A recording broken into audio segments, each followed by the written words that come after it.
நற்செய்தி வாசகம். மார்க் எழுதிய நற்செய்தி 11ஆம் அதிகாரம். ஆண்டவரின் உயிருள்ள வார்த்தைகள் 27 33 முடிய. அவர்கள் மீண்டும் எருசலேமுக்கு வந்தார்கள்.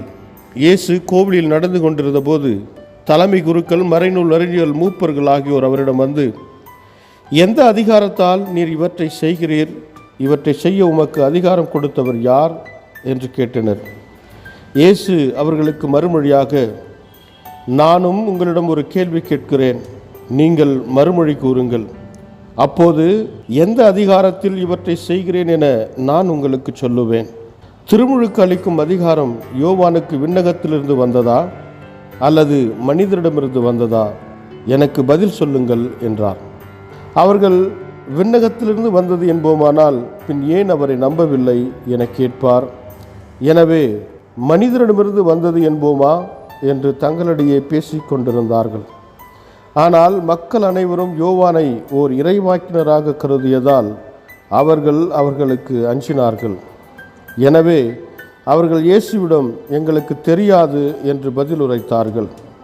இயேசுவும் அவர்களிடம், எந்த அதிகாரத்தால் இவற்றை செய்கிறேன் என்று நானும் உங்களுக்கு கூற மாட்டேன் என்றார். கிறிஸ்து வழங்கும் நற்செய்தி. கிறிஸ்துவே உமக்கு புகழ்.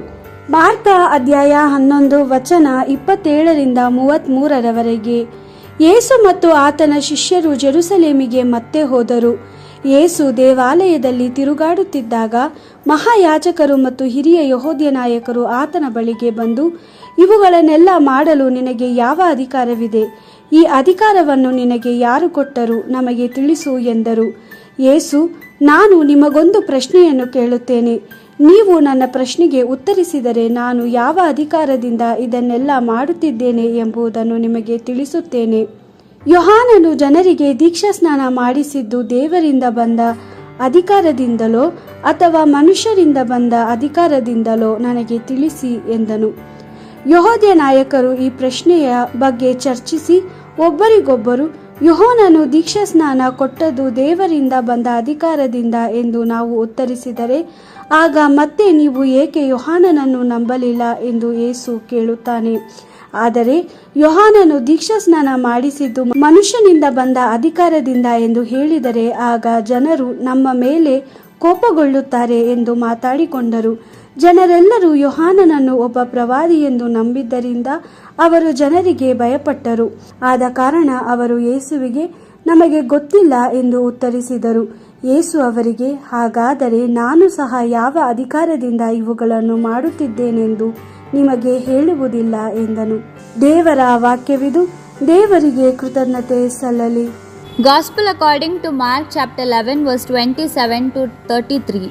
There were once again in Jerusalem, as Jesus was walking in the temple, the chief priests, the teachers of the law, and the elders came to him and asked, by what authority do you act like this? Who gave you authority to do the things you do? Jesus said to them, I will ask you a question, only one, and if you give me an answer, then I will tell you by what authority I do these things. Was John's ministry and baptism from God, or was it merely something human? Answer me. And they kept arguing among themselves. If we answer that the baptism of John was from God, he will say, why then did you not believe him? But neither could they answer before the people that the baptism of John was merely something human, for everyone regarded John as a prophet. So they answered Jesus, we do not know. And Jesus said to them, neither will I tell you what authority I have to act as I do. The Gospel of the Lord. Praise to you, Lord Jesus Christ.